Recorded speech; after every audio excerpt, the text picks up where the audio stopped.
Hello दोस्तों, नमस्कार। संगीत के आज के इस नए सेशन में आप सभी का फिर से बहुत स्वागत है। यहाँ पे देखेंगे एग्जाम्स के दृष्टिकोण से काफ़ी ही इम्पोर्टेंट प्रश्न, तो आप लोग हमारे साथ बने रहिएगा। जो कि आपके एग्जाम से प्रश्न बनेंगे, हो सकते हैं आपके डायरेक्ट भी पूछे जा सकते हैं। तो दोस्तों हमारे साथ सारी तैयारियों को बहुत अच्छे से कर लीजिए, और ताकि आपका एग्ज़ाम्स के अंदर जो है एक भी प्रश्न छूटे नहीं। तो रेगुलर, जैसा कि आप लोग जानते हैं कि आप लोग के लिए हम सेशन को करवा रहे हैं, पर डे आप लोग के लिए सेशन प्रोवाइड करवा रहे हैं। तो दोस्तों आप लोगों से बस एक छोटी-सी यही रिक्वेस्ट है कि मेरे मोटिवेशन के लिए दोस्तों, अगर आप लोग चैनल पे नए हैं या पुराने हैं, सब्सक्राइब अगर नहीं किए हैं तो सब्सक्राइब करके प्लीज़ आप लोग नोटिफ़िकेशन कॉल पे सेट कर लीजिएगा दोस्तों, ताकि आने वाला जो भी है सेशन वो आपके पास सबसे पहले पहुँच जाए, ठीक है? तो बस कुछ नहीं, सब्सक्राइब करने से क्या होता है, बस एक मोटिवेशन के लिए, मतलब भाई को बस प्यार जताने के लिए भी आप लोग ये कर दीजिएगा, ठीक है? चलिए हम प्रश्न आपको दिखाएँगे। यहाँ पे 30 प्रश्न होंगे आज के, इम्पोर्टेंट 30 प्रश्न, ठीक है? तो आज का ये प्रश्न रहने वाला है। कल जो जो आपको करवाएँगे वो मेला और महोत्सव करवाएँगे, वो कल वाला सेशन। तो आज यहाँ पे देखेंगे 30 प्रश्न। पूछा जा रहा है कि लोक संगीत में कौन-कौन से तत्वों का समावेश होता है? तो लोक संगीत में कौन-कौन से तत्व हो जाएँगे? क्या स्वर होंगे, ताल होंगे, लय होंगे, एक से अधिक या इनमें से कोई नहीं? देखिए मेरे दोस्त, यहाँ पे जो आपका जो जवाब होगा ना, यहाँ पे उपरोक्त में से एक से अधिक हो जाएगा, क्योंकि यहाँ पे लोक संगीत में आपका स्वर चाहिए, ताल चाहिए और लय भी चाहिए, तो इसलिए एक से अधिक इसका जवाब हो जाएगा। चलिए आगे देखेंगे, दूसरा नंबर प्रश्न यहाँ पे क्या पूछ रहा है कि राग की यह परिभाषा किस ग्रंथ में है? कौन सी परिभाषा है भाई? तो यहाँ पे है परिभाषा जो दिया गया है, योडयम ध्वनि विशेषतु स्वर वर्ण विभूषितः रंजको जनचिंताना सराग कथितो बुधे। ये जो है राग की जो परिभाषा दी गई है, ये कौन से ग्रंथ में दी गई है ऐसा कहा जा रहा है? तो यहाँ पे ऑप्शन जो है, ऑप्शन आपको चेंज करके रखना है। तो यहाँ पे ऑप्शन जो है टाइप करना शायद भूल गए हैं, इसके वजह से, क्योंकि हम ही स्वयं क्वेश्चन को बनाते हैं मेरे दोस्त, और जो भी आपके सिलेबस होते हैं उसी के आधार पे हम प्रश्न को खुद से ही अपने से बनाते हैं। तो यहाँ पे ऑप्शन आपको क्या करूँ, मैं डायरेक्ट ही बता देता हूँ ये कौन सा ग्रंथ में है। तो ये आपका हो जाएगा संगीत रत्नाकर, ठीक है? संगीत रत्नाकर, ये आपका जवाब इसका हो जाएगा। तो आपको याद रखना है सारंगदेव वाला ग्रंथ। चलिए देखेंगे, तीसरा नंबर प्रश्न है। यहाँ पे क्या पूछा जा रहा है? प्रश्न है कि ध्वनि की उस विशिष्ट रचना को क्या कहा जाता है जिसे स्वर तथा वर्ण द्वारा सौंदर्य प्राप्त होता है? यानी उसमें क्या होता है, स्वर होता है और वर्ण होता है, उसके द्वारा क्या होता है, सौंदर्य प्राप्त होता है। यानी वर्ण क्या होता है, गान करने की क्रिया जो होती है वो वर्ण कहलाती है। तो स्वरों से जो गान करेंगे उसके बाद जो सौंदर्य प्राप्त होगा वो क्या कहलाएगा? क्या ताल, राग, लय, एक से अधिक या इनमें से कोई नहीं? यहाँ पे जो जवाब हो जाएगा इसका नंबर थर्ड का, तो यहाँ पे जवाब हो जाएगा राग, यानी कि ऑप्शन नंबर बी आपका सही जवाब हो जाएगा, ठीक है? सारंगदेव ने अगर रागों की बात करें तो 264 रागों की संख्या उन्होंने बताई है अपने संगीत रत्नाकर ग्रंथ के अंदर में, ठीक है? और लय जो है इसके 3 प्रकार बताए गए हैं। ताल जो है आपके 5 जो है मार्गी, और 120 जो है क्या है, देसी, ठीक है? ऐसा बताया गया है। चलिए देखेंगे, चौथा नंबर प्रश्न है कि राग के लिए कम से कम कितने स्वरों का होना आवश्यक है? क्या 7 स्वर, 6 स्वर, 5 स्वर, एक से अधिक या इनमें से कोई नहीं? तो कम से कम अगर पूछा जाए आपसे, कम से कम, तो कम से कम आपका जवाब होगा ऑप्शन नंबर सी, यानी कि 5 स्वर इसमें जो है कम से कम प्रयोग किए जाएँगे। अगर अधिक से अधिक पूछा जाएगा, अधिक से अधिक, तो आपका हो जाएगा 7 आंसर। फिर 7 स्वर जो है अधिक से अधिक प्रयोग किए जाते हैं। लेकिन कम से कम 5 होना चाहिए, तभी वो क्या होगा, उसको हम गा बजा सकेंगे, ठीक है? तो इसका जवाब होगा ऑप्शन नंबर सी 5। और जिसमें 5 स्वर लगेंगे उसको क्या कहेंगे? औडव जाति का राग कहेंगे, ठीक है? जिसमें 6 स्वर लगेंगे उसको साड़व जाति का राग कहेंगे, और जिसमें 7 स्वर होंगे वो आपका संपूर्ण जाति का राग कहलाता है। आपको ये भी ध्यान रखना है। चलिए देखिए, आप लोग दोस्तों एक चीज़ आप लोगों से कह देते हैं कि पीडीएफ के लिए आप लोग, बहुत सारे लोगों ने बोला था और बहुत सारे लोगों ने पीडीएफ ले भी लिया है। तो मैं आपको बताया था ना कि आपको जो है पीडीएफ के लिए क्या करना है, व्हाट्सएप एक नंबर दिया था 9122366282, ठीक है? दोस्तों कॉल मत किया कीजिएगा, क्योंकि कॉल से दोस्तों बहुत सारे कॉल आ रहे हैं, तो बस सबसे जो है उनको बात कर पाना बहुत मुश्किल हो रही है। उन्होंने आज मुझे ऐसा कहा है, तो इसकी वजह से प्लीज़ आप लोग कॉल मत कीजिएगा, उनको व्हाट्सएप कर दिया कीजिएगा, वो आप लोग को रिप्लाई ज़रूर देंगे, ठीक है? ठीक है, बाकी जो आपका जो सवाल है हम यहीं पे आपको बता दिए कि आपको दोस्तों क्या करना है कि 199 का पेमेंट कर देना है उनको। बाकी हम यहाँ पे जितना जो भी क्लास करवा रहे हैं आपको सारा का सारा पीडीएफ जो है मिलते जाएगा, पर डे का पीडीएफ मिलते जाएगा, ठीक है। आपका ज्योग्राफी हो, हिस्ट्री हो, या फिर आपका साइंस हो, तो सब कुछ अब स्टार्ट हो ही जाएगी, सबको हम एडजस्ट करने में लगे हुए हैं। तो आप लोग जो है म्यूजिक का जो है ये तो चलेगा ही, इसका तो पीडीएफ आप लोग के पास जाएगा ही, ठीक है। तो आप लोग अगर जैसे जो भी चाहते हैं कि पीडीएफ हमको चाहिए, हमारी तैयारी जो है बहुत बेहतर हो जाए, तो दोस्तों आप लोग सेशन को भी देखिए और पीडीएफ अगर साइड से देखते हैं तो तैयारी तो निश्चित ही बेहतर हो जाएगी, ठीक है। तो इसके लिए आपको करना क्या है, 199 आपको वहाँ पे पे करना पड़ेगा, वो आपको स्कैनर दे देंगे और उसके माध्यम से आपको पे करके उसके बाद फिर उनसे आप लोग संपर्क कर लीजिएगा, वो अपने ग्रुप में आपको जोड़ लेंगे। उसके बाद फिर पर डे का रेगुलर पीडीएफ आप लोग के पास पहुँचता रहेगा, ठीक है। तो ये थी बातें। तो आप लोग को व्हाट्सएप नंबर मिल ही गया 912236, फिर से मैं लिख देता हूँ 9122366282। आपका जो भी जवाब सवाल होगा वहाँ पे आप लोग, हम तो यहाँ पे वैसे बता ही दिए हैं, सब कुछ क्लियर कर ही दिए हैं, बस पीडीएफ चाहिए तो आप लोग उनको बोल दीजिएगा कि पीडीएफ चाहिए मुझे। उसके बाद आपको वो क्या करेंगे, स्कैनर दे देंगे, आप लोग स्क्रीनशॉट करके फिर सेंड करके 199 पे करके स्क्रीनशॉट उसका उनको भेज दीजिएगा, ठीक है। चलिए देखेंगे प्रश्न क्या पूछ रहा है कि राग में नहीं लगने वाले स्वर क्या कहलाते हैं। क्या वादी होगा, संवादी होगा, विवादी होगा, एक से अधिक या इनमें से कोई नहीं। इसका जवाब क्या हो जाएगा, तो राग में जो स्वर नहीं लगेगा उसको विवादी के तौर पे जाना जाता है, यानी कि जवाब होगा ऑप्शन नंबर सी। वादी क्या होगा, वादी जो होता है प्रधान स्वर होता है, या आपका कह लें इसको जीव स्वर कह लें, या फिर आप लोग मुख्य स्वर कह लें, या फिर इसको राजा स्वर कह लें। तो ये सभी क्या है, वादी जो है इतने रूपों में, इतने नामों से जाने जाते हैं। और संवादी क्या होता है, संवादी होता है मंत्री, इसको कहा जाता है, जो कि वादी का सहायक स्वर होता है, ठीक है। यानी दूसरा दूसरा महत्वपूर्ण स्वर जो होता है आपका संवादी ही होता है राग में। चलिए देखेंगे आगे, हम छठा नंबर का प्रश्न देखेंगे कि राग के रूप तथा चलन की स्पष्टता के लिए किसका होना महत्वपूर्ण है। देखिए जो मैं स्टार्ट किया हूं दोस्तों आप लोगों के लिए, जो है बता दूं कि हिस्ट्री का जो स्टार्ट किए हैं, तो उसमें क्या है कि आप लोग को बहुत सारा उसमें चीज़ दिया गया है, तो मैं उसको जो है बहुत अच्छे से जो है बिल्कुल क्लियर करके उसको वेरीफाई करके, और सारे प्रश्नों को जैसे मैं म्यूजिक पढ़ा रहा हूँ सब कुछ को जोड़कर, सब कुछ को मिलाकर, तो वैसे ही मैं आप लोगों के लिए हिस्ट्री भी करवा रहा हूँ। ऑल सब्जेक्ट आप लोग को बिल्कुल वैसे ही करवा दूंगा, क्योंकि दोस्तों हम जो है हमारे पास जो है म्यूजिक से तो हम हैं ही, लेकिन साथ ही साथ हम फिजिक्स से ग्रेजुएशन भी किए हुए हैं, तो आप लोग को जो है साइंस भी बता देंगे। केवल हमारे पास जो है मैथ का हो जाएगा अभाव, क्योंकि उसका जो है हम उसके लिए हम नहीं कुछ कर सकते हैं। लेकिन आप लोग के लिए जो है आपको जो बता रहे हैं कि हिस्ट्री आपका हो जाएगा, ज्योग्राफी हो जाएगा, और उसके बाद फिर आपका साइंस हो जाएगा। तो ये सब चीज़ें जो है आपका हो जाएगी, और यही सब चीज़ आपको पीडीएफ में टोटल का टोटल आप लोग को वहाँ पे मिल भी जाएगा। तो इसीलिए सब कुछ अगर चाहते हैं, देखिए 199 ये कुछ है नहीं भाई, ये तो यूं ही आप खर्च कर देंगे। तो उससे बढ़िया है कि कभी एक बार इस तरफ खर्च कर दीजिए, उसके बाद फिर आप लोग को जितना पीडीएफ मिलता है जो हम पढ़ाते हैं इसको एक बार पढ़ लीजिए, फिर उसका फिर पीडीएफ देख लीजिए, ठीक है। अन्यथा अगर आपको लगता है कि हम ऐसे ही तैयारी कर लेंगे तो वो भी बढ़िया है, आप ऐसे ही कर लीजिए, फिर तो आपको पीडीएफ लेने से कोई ज़रूरत नहीं है। क्योंकि दोस्तों देखिए अब जो है क्या करना है, पहले हमारे पास समय होता था तो आप लोग को पीडीएफ हम भेज दिया करते थे, लेकिन अब थोड़ा सा समय का अभाव की वजह से आप लोग को पीडीएफ देख रहे होंगे कि बहुत दिन से नहीं जा रहा है। तो भाई आप लोगों ने ऐसा कहा कि सर पीडीएफ चाहिए चाहिए, तो फिर हमने क्या किया, किन्हीं को हायर किया, एक व्यक्ति को, तो क्या किए, उन्हीं के माध्यम से जो हम उनको बुलाए, उसके बाद फिर आप लोग के लिए हम उनसे पीडीएफ बनवा रहे हैं, जितना हम पढ़ाते हैं सब टोटल जो है उनको दे रहे हैं। भाई देखिए स्पष्ट है ना कि हमारे पास जो है डिजिटल बोर्ड है नहीं कि आप लोग को बोर्ड रिकॉर्डिंग हम करके दे सकते हैं, ठीक है।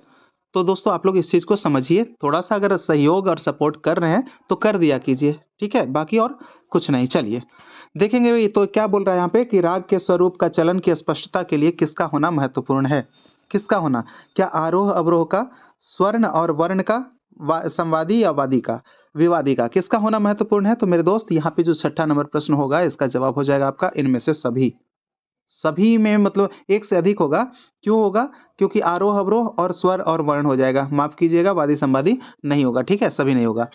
तो ये आपका जवाब हो गया। यहाँ पे आरोह अवरोह जो है वो भी स्पष्ट करता है, और उसके बाद फिर स्वर और वर्ण, स्वर्ण लिखा गया है, स्वर आपको याद रखना है, स्वर, स्वर और वर्ण वो भी क्या करता है, राग की चलन को क्या करता है, स्पष्ट करता है, ठीक है। चलिए 7वां नंबर प्रश्न देखेंगे कि राग के स्वर में पाया जाता है, क्या पाया जाता है? तो स्वर में क्या पाया जाता है? क्या वादी, अनुवादी, संवादी, एक से अधिक या इनमें से कोई नहीं? तो इसका जो जवाब हो जाएगा उपयुक्त में से एक से अधिक हो जाएगा, क्योंकि वादी भी पाया जाता है, अनुवादी भी और संवादी भी। ठीक है, जो प्रधान मुख्य स्वर होता है वो वादी होता है, उसके बाद वाला संवादी होता है, और जो उससे थोड़ा और कम लगे वो अनुवादी होता है। ठीक है, अनुवादी होता है। तो ये चीज ध्यान रखने। चलिए आगे देखेंगे। 8वां नंबर प्रश्न है, सप्तक राग में कुल कितने स्वर माने जाते हैं? सप्तक राग में देखिए, स्वर तो ऐसे मुख्य कितने हैं? 7 ही हैं, लेकिन अगर सप्तक राग की अगर बात कर रहा है तो इसका जवाब क्या हो जाएगा? इसका जवाब होगा ऑप्शन नंबर बी, सप्तक राग की बात कर रहा है तो कुल स्वरों की बात कर रहा है, तो कुल में 12 आपका हो जाएगा। अगर वहीं 22 हम बात कर लेंगे तो ये आपका श्रुति हो जाएगा। ठीक है ना, 22 श्रुतियां, तिवरा, कुमुत्ती, मंद्रा, छंदोवती वाला, तो वो आपका 22 श्रुतियां हो जाएंगे। चलिए देखेंगे। 9वां नंबर प्रश्न है, निम्न में से कौन आश्रय राग है? आश्रय रागों की अगर हम बात कर लेंगे तो निम्न में से कौन आश्रय राग है? तो ये आपका हो जाएगा क्या? भैरव हो जाएगा, कल्याण हो जाएगा, भैरवी हो जाएगा, एक से अधिक या इनमें से कोई नहीं। जवाब इसका क्या हो जाएगा? तो यहाँ पे जो आश्रय राग है वो आपका हो जाएगा एक से अधिक हो जाएगा, उपयुक्त में से एक से अधिक, क्योंकि भैरव भी होगा, कल्याण भी है और भैरवी भी है। तो भैरव की अगर हम बात कर ले तो स्वर इसमें कैसे लगेंगे? आपके रे कोमल और ध कोमल लगेंगे। कल्याण की बात करें तो यहाँ पे म क्या होगा? म तीव्र लग जाता है। भैरवी की बात करें तो भैरवी में क्या होता है? भैरवी में रे कोमल, ग कोमल, ध कोमल और नी कोमल, यही होता है ना। ठीक है, तो ये सब स्वर इसमें प्रयोग किए जाते हैं। चलिए देखेंगे। अगला प्रश्न है, आश्रय रागों की बात करेंगे तो 10 ही आश्रय राग होंगे, क्योंकि 10 थाट है। आश्रय राग उसे कहते हैं जो अपने थाटों के नाम से ही उत्पन्न हुआ होता है। ठीक है, तो उसे ही आश्रय राग कहा जाता है।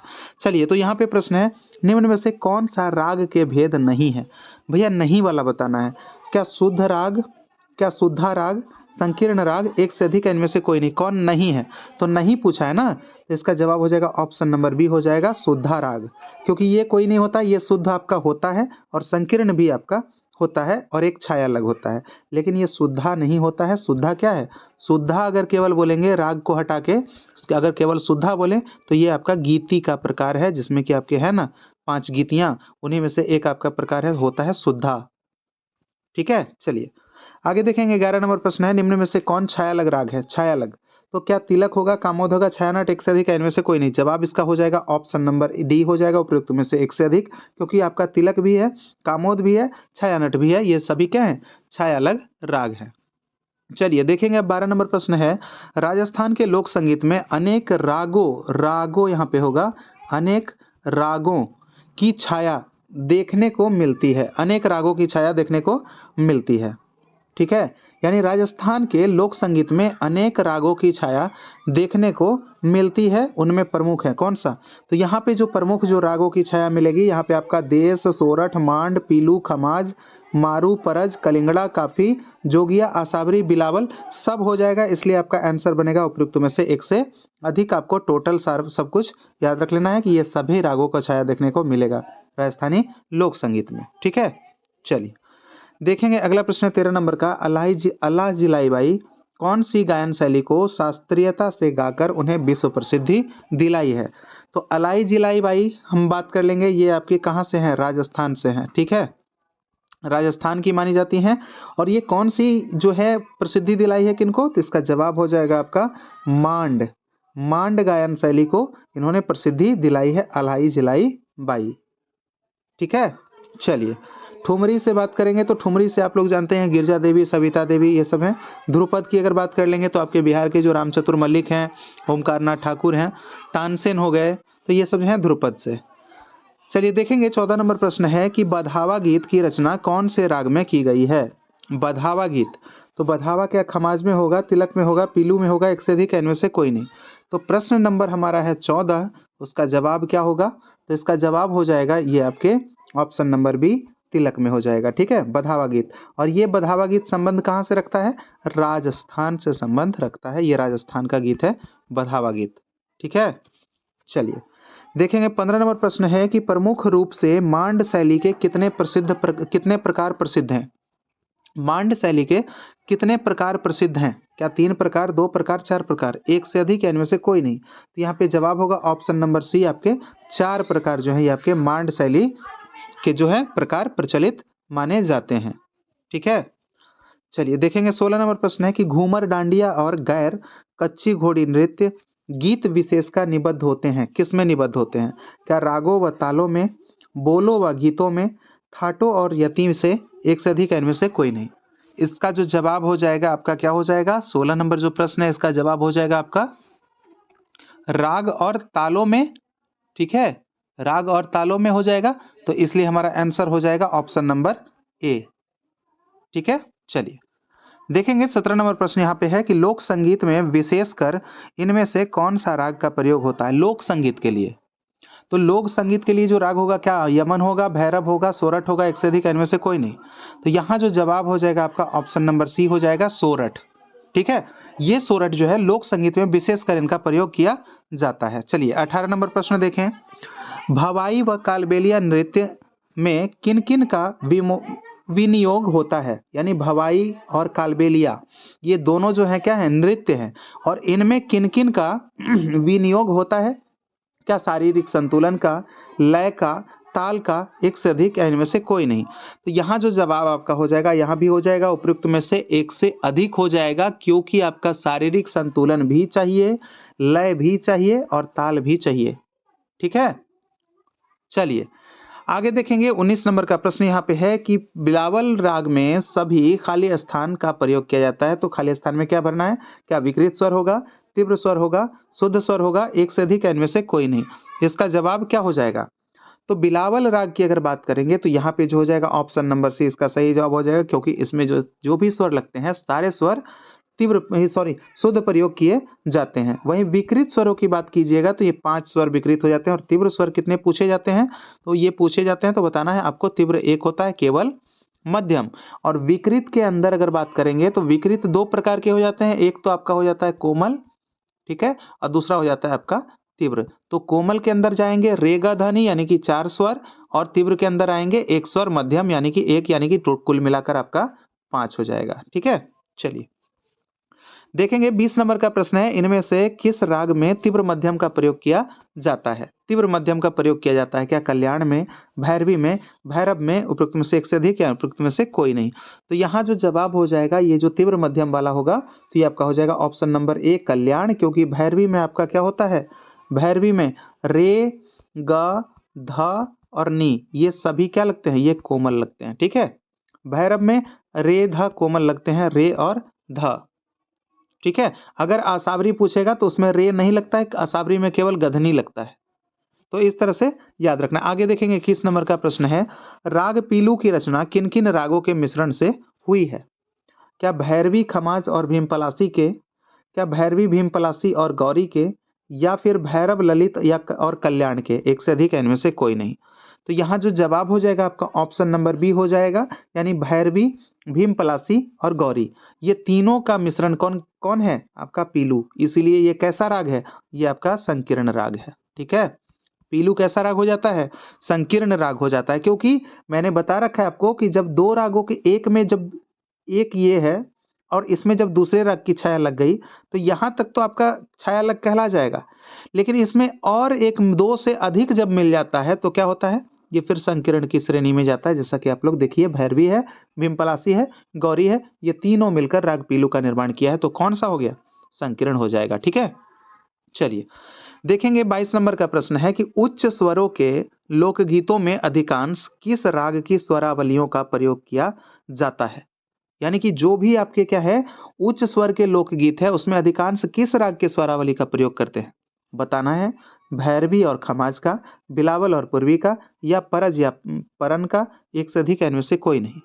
तो यहाँ जो आपका जवाब हो जाएगा इसमें आपका क्या हो जाएगा? परज या परन, ऑप्शन नंबर सी इसका सही जवाब हो जाएगा। चलिए आगे देखेंगे 23 नंबर का प्रश्न है, राग तिलक कामोद का राग का स्वर किन किन रागों से मिलता है? कौन कौन रागों से मिलता है राग तिलक कामोद का राग का स्वर? तो ये बताना है, क्या पूर्वी और बसंत से मिलता है, या फिर बिहाग और देशकार से मिलता है, देश और सोरठ से मिलता है, एक से अधिक, इनमें से कोई नहीं? जवाब क्या हो जाएगा इसका? तो जवाब इसका जो हो जाएगा 23 नंबर का, ये आपका हो जाएगा देश और सोरठ, यानी कि ऑप्शन नंबर सी इसका सही जवाब हो जाएगा। ठीक है। म्यूजिक की जो है दोस्तों आप लोग को बीपीएससी के अंदर में आपका अगर बात कर लेंगे हम, तो 80 नंबर का आपका म्यूजिक क्वेश्चन, 80 क्वेश्चन आपके म्यूजिक के रहते हैं। उसके बाद फिर आपका 40 क्वेश्चन जो है आपको जनरल पेपर के देखने के लिए मिल जाते हैं, जिसमें कि आपके लिए हिस्ट्री होता है, ज्योग्राफी होता है, साइंस होता है, मैथ होता है और उसमें करंट अफेयर्स भी होते हैं। ठीक है, तो कुछ उसको भी शामिल कर लिया जाता है। तो उस प्रकार से आपके 40 प्रश्न वहाँ से भी पूछे जाते हैं। तो जनरल के लिए जो भी है आपका हिस्ट्री हो, साइंस हो और ज्योग्राफी हो, ठीक है, साइंस और ज्योग्राफी हो, तो ये जो है चीज़ें आपको जो है हम करवा देंगे। और इन जो आपको बोले हैं कि पीडीएफ के लिए, तो इन सबों की भी पीडीएफ हम आपको पहुंचा देंगे। इन सबों का पीडीएफ भी आप लोग के पास वहीं पे पहुंच जाएगा। जैसा कि आप लोग के लिए बताए थे, देखिए अब जब हम उनको रखे हैं तो भाई समय ही समय है ना, तो वो रहेंगे तो क्या करेंगे, आप लोग के लिए जो है हम जितना भी करवाएंगे वो सारा पीडीएफ आपको पहुंचा देंगे। तो उसके लिए हमने आपको बता रखा था, उसके लिए क्या बताया था कि आपको 199 रुपये पे करना है। उसके बाद फिर आपको टोटल पीडीएफ जो है आपको मिलता रहेगा। क्योंकि देखिए इससे क्या होगा कि आप लोग तो यहाँ सेशन देखते ही हैं, उसके बाद अगर पीडीएफ आप लोग देख लीजिएगा तो वहाँ पे आप लोग का क्या होगा कि डबल आपको फायदा मिल जाएगा, है ना। तो डबल फायदा आपको वहाँ पे मिल जाएगा। एक तो आपको यहाँ हम करवा देंगे, उसके बाद फिर आपको पीडीएफ दे देंगे। ठीक है, हो सकता है कि कुछ दिन बाद रूल चेंज करने के लिए भी बोल रहे थे कि आपको पहले पीडीएफ दे दिया जाए, उसके बाद सेशन लाया जाए, ऐसा भी हो सकता है। ठीक है, तो इसके लिए आप लोग को क्या करना है, इसके लिए आप लोग को तैयार रहना है। तो आप लोग अगर जो भी इच्छुक हैं तो 199 पे करके उसके बाद फिर आप लोग ले सकते हैं। व्हाट्सएप नंबर आपको दिए थे 91223662 और 82, आप उनसे संपर्क कर लीजिएगा। उसके बाद फिर आपको बता देंगे कि कैसे आपको पीडीएफ मिलेगा। ठीक है, चलिए, तो कुछ नहीं, 199 उनको पे कीजिएगा, इससे ज़्यादा पे नहीं करने की ज़रूरत है। ठीक है, इससे ज़्यादा नहीं पे करना है। चलिए देखेंगे, तो यहाँ पे जवाब हो गया ऑप्शन नंबर सी, आपका हो गया देश और सोरठ। ठीक है, चलिए अगले प्रश्न की तरफ बढ़े। तो यहाँ पे कह रहा है कि इंडोनी गीत की रचना किस राग में की गई है। इंडोनी गीत, सबसे पहले ये गीत प्रचलित कहाँ है भाई, तो ये प्रचलित है आपका राजस्थान में। ठीक है, राजस्थान में प्रचलित है। ठीक है ना, तो ये गीत कोई रचना जो है किस राग में की गई है। राग का नाम पूछा जा रहा है, क्या वृंदावनी सारंग, मधुमात सारंग, पीलू, एक से अधिक, इनमें से कोई नहीं। जवाब यहाँ पे हो जाएगा मेरे दोस्त, ये आपका वृंदावनी सारंग हो जाएगा, यानी कि ऑप्शन नंबर ए, इंडोनी गीत वृंदावनी सारंग राग में रचना की गई है। ठीक है, चलिए देखेंगे 25 नंबर प्रश्न है कि भारतीय लोक कलाकार कला अभिव्यक्ति में सौंदर्य व माधुर्य उत्पन्न किसके माध्यम से करते हैं। क्या राग के माध्यम से, ताल के माध्यम से, थाट के माध्यम से, एक से अधिक, इनमें से कोई नहीं। तो यहाँ पे जो जवाब हो जाएगा आपका 25 नंबर का आपका हो जाएगा उपयुक्त में से एक से अधिक, क्योंकि राग के माध्यम से भी करते हैं सौंदर्य और माधुर्य, और उसके बाद फिर आपके ताल के भी माध्यम से करते हैं। तो इसलिए जवाब हो गया उपयुक्त में से एक से अधिक। चलिए देखेंगे 26 नंबर का प्रश्न है, कल आप लोग के लिए बहुत ही इंपॉर्टेंट सेशन आएगा मेला वाला, कि प्रमुख जो मेले होते हैं उनके बारे में हम सेशन कल करवा देंगे आपका। कल बहुत इंपॉर्टेंट होगा, तो आप लोग जो है आज आप लोग जो भी देख रहे हैं तो कम से कम एक छोटा सा प्यार जताने के लिए वीडियो को लाइक ज़रूर कर दिया कीजिएगा। ठीक है, नहीं किए हैं तो अभी तक तो प्लीज़ कर दीजिए। देखेंगे गायन, वादन और नृत्य की क्रिया को किस आधार पर मापा जाता है। गायन, वादन और नृत्य, ये तीनों का समावेश क्या कहलाता है, ये तीनों जब मिलते हैं तो ये संगीत कहलाता है। ठीक है, लेकिन अब प्रश्न क्या है कि किस आधार पर मापा जाता है गायन, वादन और नृत्य की क्रिया को।